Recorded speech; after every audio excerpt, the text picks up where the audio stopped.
Stay exactly where you are, and for a moment, let the modern world, with its bright, sterile kitchens and effortless convenience, dissolve into the shadows. Sit a little closer to the hearth, for tonight we are leaving the warmth of the parlor to descend into the cold stone gullet of the Victorian mansion. Outside, the London night is a thick tapestry of soot and mist, but inside this sanctuary, we are safe. Or so we believe. We often think of the Victorian banquet as a pinnacle of civilization, a world of gleaming silver, white linens, and endless courses of refined delicacy. But that elegance was a mask for a subterranean nightmare. Beneath the feet of the dancing elite lay the belly of the beast, a lightless, airless factory of sweat and chemical fumes, where the food was forged in conditions that would make a modern soul recoil in horror. Tonight, we are going to walk through the service door that was designed to be invisible. We are going to explore the architecture of the hidden feast. Before we begin our descent into the steam and the dark, I invite you to join our growing circle by the fire. If you find a strange sort of refuge in uncovering the tactile, visceral mysteries of the past, please consider leaving a mark of your presence. A like, a thoughtful comment, or sharing this journey with a fellow seeker of shadows helps keep our lanterns burning through the long night. Your company is the very soul of these chronicles, and your engagement ensures that these forgotten voices are finally heard. Imagine you are standing in a grand dining room in 1885. The air is fragrant with roasted pheasant and expensive French wine. But for the food to arrive at this table, it had to survive a journey through a labyrinth of darkness. In your modern home, the kitchen is the heart of the family, a place of light and conversation. In the Victorian mansion, the kitchen was a shameful organ, buried in the basement or even deeper, in a subterranean vault, to ensure that the horror of contact with the preparation of food never reached the master's nose.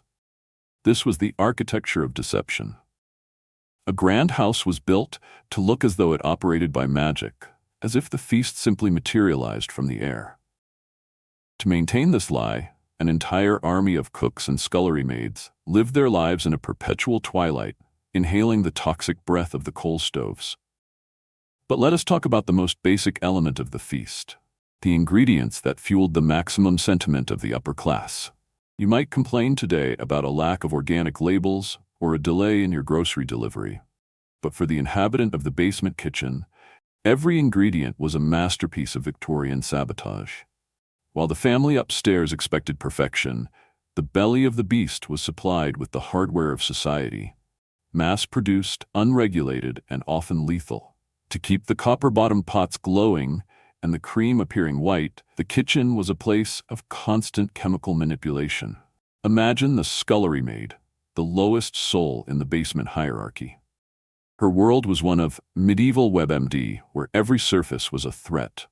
To clean the vast quantities of grease that the Victorian diet demanded, she used vitriol, sulfuric acid, which scorched her lungs and turned her fingernails to yellowed horn.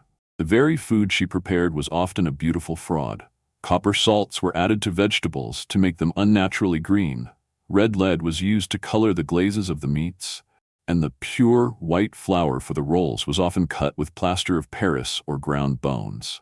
This was the sustento e sopravvivenza of the basement, a world where beauty was manufactured through poison. You sit in your quiet, climate-controlled room now, perhaps with a glass of filtered water or a meal that has been tested for safety 1,000 times over. Feel the weight of that privilege. The girl in the subterranean kitchen lived in a space where the air was thick with the scent of coal gas, rotting grease, and the sharp sting of acid. She was the fuel for the machine, a biological extension of the stove, living in a space that the world above pretended did not exist. This was the brutal routine before the work even began, the struggle to survive the very air of the workplace. But the poison in the food was merely the first layer of the subterranean nightmare. It was the hardware of the kitchen that kept the feast moving, but it was the horror of the stone that truly broke the spirit. For if the ingredients were a gamble with the grave, the architecture of the basement was a psychological cage designed to erase the human being entirely. As the fire in our hearth flickers, prepare yourself, for we are about to move from the larder to the scullery, where the visceral shock of Victorian hygiene will reveal a world where the only thing cheaper than the food was the life of the person who prepared it. The chill of the basement stone begins to seep through the floorboards as our fire settles into a low, smoldering red. To truly grasp the visceral shock of the subterranean kitchen, we must leave the candlelit dining room behind and descend into the damp, lightless scullery, the true heart of the house's decay. In your modern world, the kitchen is a temple of hygiene. You have stainless steel, antibacterial wipes, and floors so clean you could drop a morsel of food and barely hesitate to retrieve it. You live in a world of maximum transparency. But for the souls in the Victorian basement, hygiene was not a practice. It was a losing battle against a house that was trying to rot from the bottom up. Imagine standing in the scullery, the lowest and wettest room in the mansion. There are no windows here, only a small, barred grate at street level that lets in the sound of carriage wheels and the occasional splash of gutter water. The walls are made of porous stone that is perpetually weeping with condensation. This was the architecture of the damp. Because the kitchen was buried beneath the earth, it was the final destination for every drop of moisture that seeped through the foundations. The air was a stagnant soup of miasma, a mixture of coal smoke, boiling cabbage, and the heavy, sweet scent of the open grease traps. In this twilight world, the scullery maid spent 18 hours a day with her arms plunged into water that was never truly clean. In our time, we worry about the pH balance of our hand soap.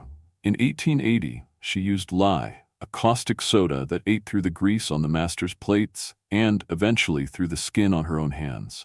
This was the hardware of pain. Her fingers were perpetually raw, bleeding, and white from the soda soak, a condition that made every movement a silent scream. She was the human filter of the house, absorbing the chemicals that the elite would never dare to touch. But here is a terrifying fact. The very larders where the grand banquets were stored were often breeding grounds for an invisible army of a different kind. Because the basement was cool and damp, it was the perfect sanctuary for the rats of London. These weren't just occasional pests, they were the subterranean tenants of the house. They lived in the gaps behind the wainscoting and under the heavy stone flags of the floor. In a world before plastic or sealed containers, the meat for the evening's feast sat on open hooks, and the flour sat in wooden bins that the rats could gnaw through in minutes. The kitchen staff lived in a state of lethal coexistence, often finding droppings in the sugar or the telltale signs of nibbled pastry. They were forced to simply brush it away and serve the dish, for to waste food was a firing offense. This was the choque eschatologico of the Victorian feast. While the guests upstairs spoke of purity and virtue, the food they ate was prepared in a room that smelled of stagnant drains and rodent urine. The drainage system of a Victorian mansion was a primitive, medieval WebMD experiment. The pipes were often made of brick or porous clay, which would crack under the weight of the house, leaking raw sewage directly into the soil beneath the kitchen floor.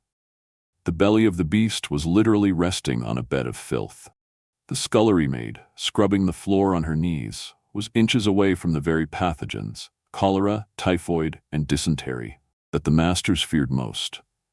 As you sit in your safe, dry room, hearing the soft hum of your modern refrigerator, feel the weight of that subterranean dampness. Imagine a world where your skin is never dry, where the smell of rot is your constant companion, and where the cleanliness you provide for others is bought with the physical dissolution of your own body. The Victorian kitchen was a masterpiece of logistics, but it was also a psychological sewer where the elite buried everything they found vulgar about being human. But do not turn away yet, for the night is reaching its deepest hour. We have seen how they were poisoned and how they lived in the damp, but we have yet to face the crushing weight of the subterranean routine.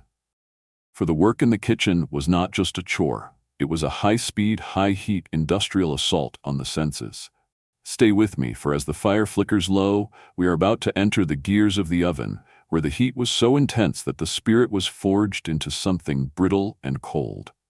Stay until the end, for the true horror is not just what was in the food, but who was consumed to make it.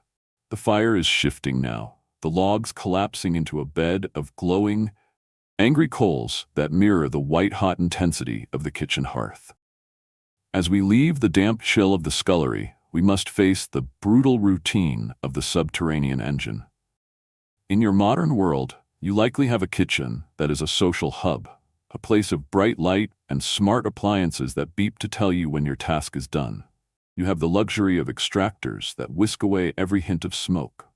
But for the inhabitant of the belly of the beast, the kitchen was an industrial furnace that demanded total physical and mental submission.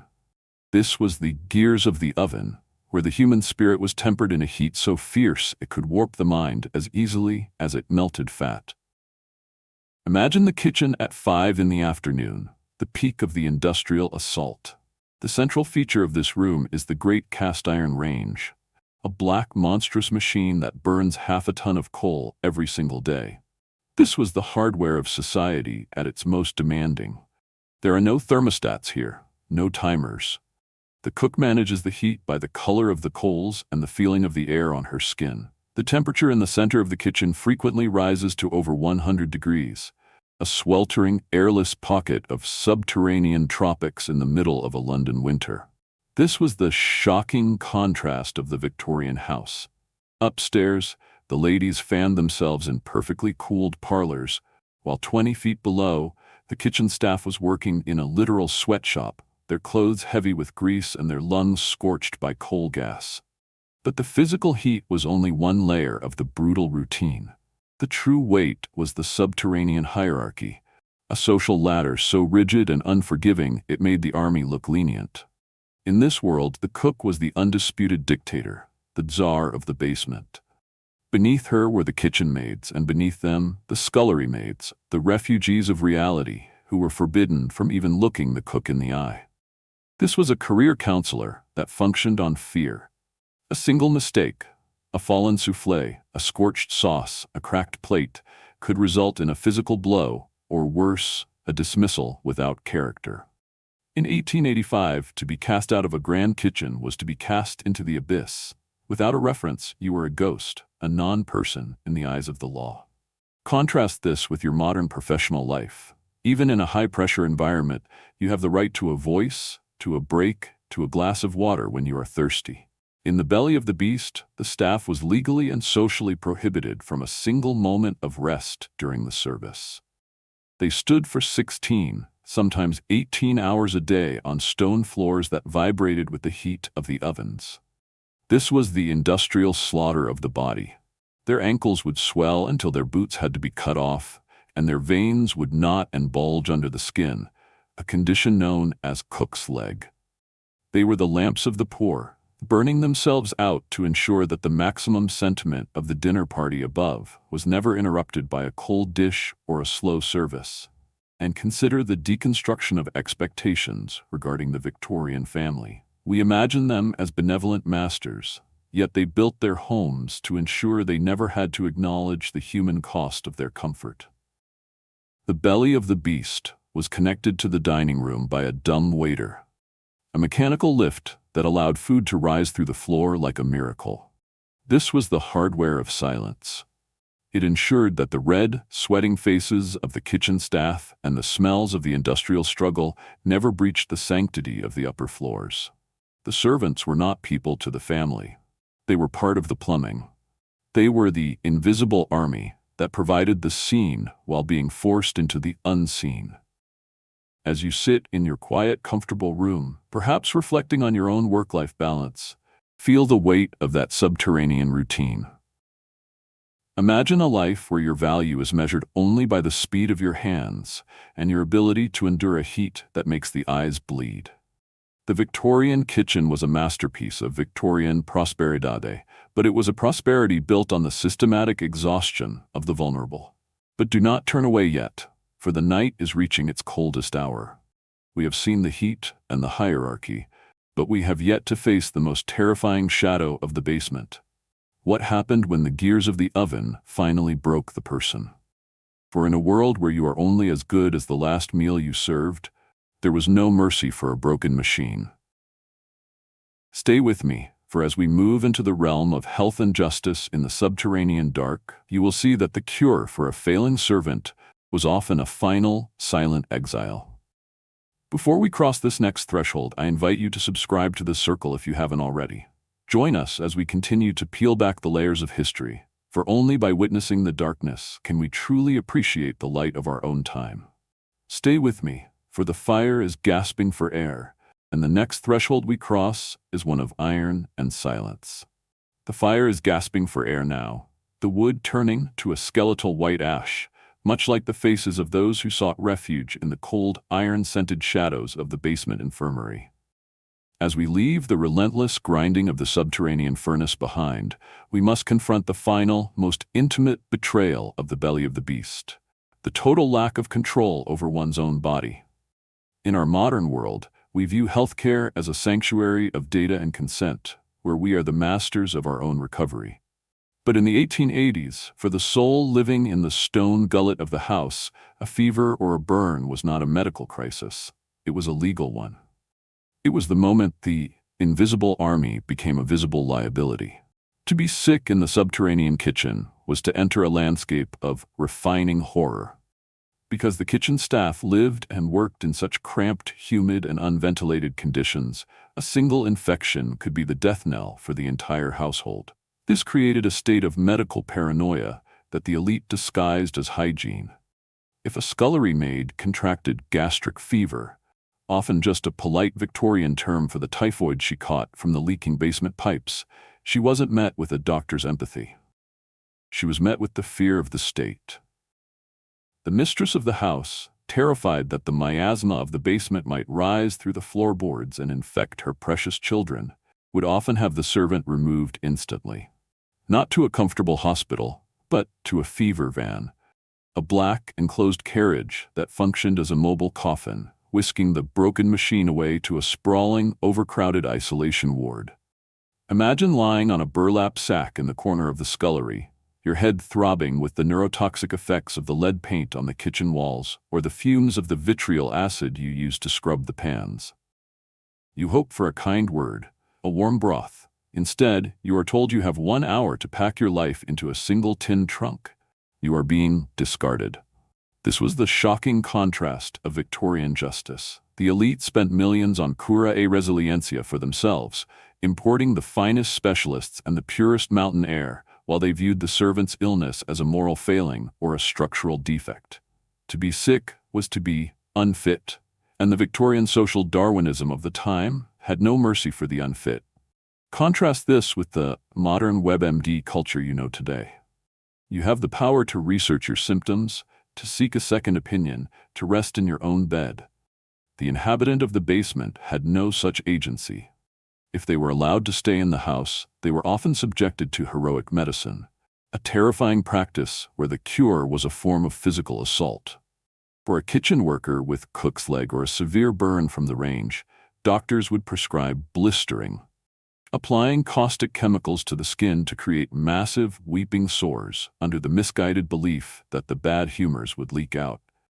They were treated with blue pills containing nearly 60% mercury, which would cause their teeth to fall out and their minds to fracture long before the original ailment ever broke.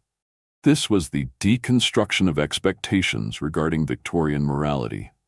We think of them as the founders of modern charity, yet their justice was built on the horror of contact. If you were a kitchen servant, you were a non-person. You were legally and socially prohibited from being a burden. This created a culture of lethal secrecy. Cooks would tie heavy rags around their burned arms to muffle the scent of infection. They would bind their swollen joints in tight bandages and continue to lift heavy iron pots, knowing that a single sign of weakness would result in their instant erasure from the house. They lived in a state of perpetual fight or flight, their nervous system shattered not just by the heat, but by the terror of being found out. As you sit in your quiet, safe room, perhaps with a medicine cabinet full of relief, feel the weight of that psychological cage. Imagine the loneliness of suffering in a house full of people who view your pain as a mere inconvenience to their dinner schedule. Imagine the shadow world of the basement becoming a literal tomb as you wait for the fever van to arrive. The Victorian world was a masterpiece of order, but it was an order built on the systematic neglect of the very people who maintained it. But the night has one final threshold for us to cross. As the embers pulse like a dying heart, we must face the climax of the belly of the beast, the point where the physical toll and the psychological erasure finally leave a permanent mark. For even a ghost can only be silenced for so long. Before we move to the end of our journey and find our way back to the light of the present, I invite you to share your thoughts.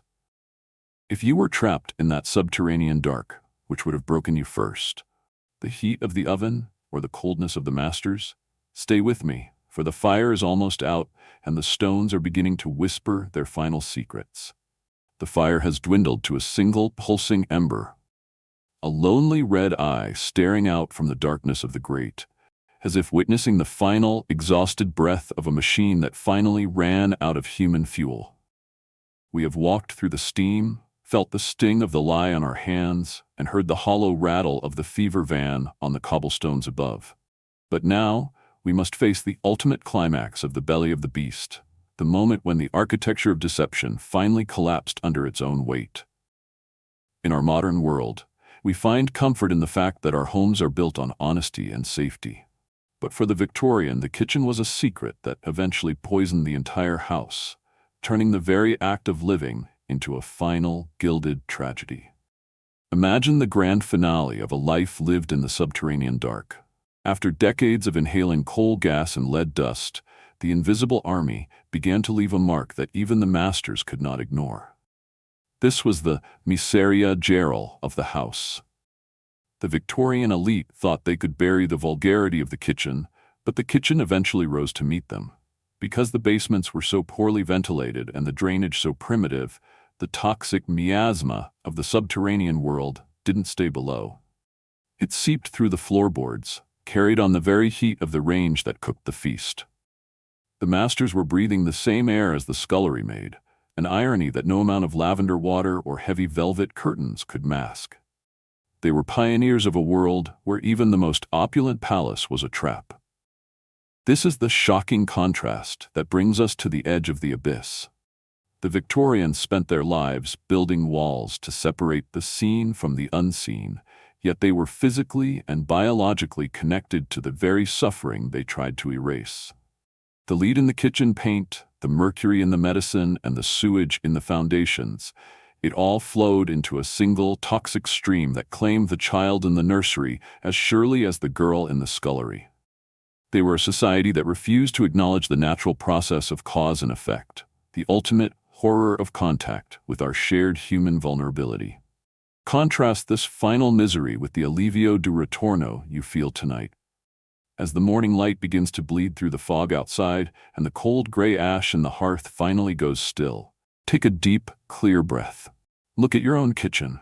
It is a place of light, of safety, and of dignity.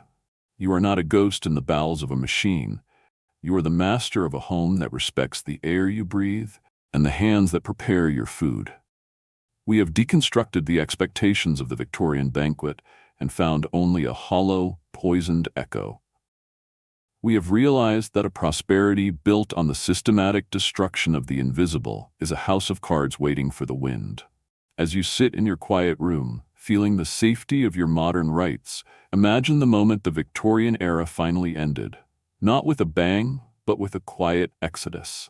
When the Great War arrived, the belly of the beast finally went cold. The servants refused to return to the stone gullets and the vertical slaughter.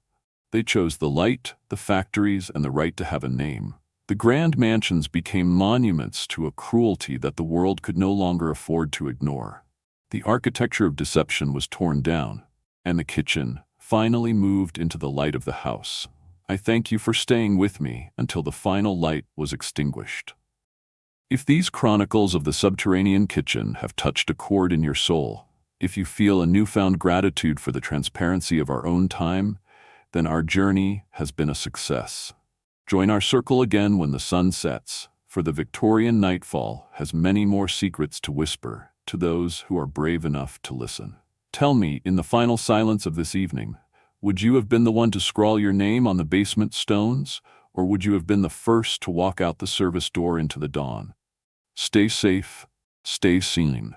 And remember, the most beautiful home is the one where every soul is allowed to breathe. Until the lanterns are lit again, the hearth is cold, but the story remains.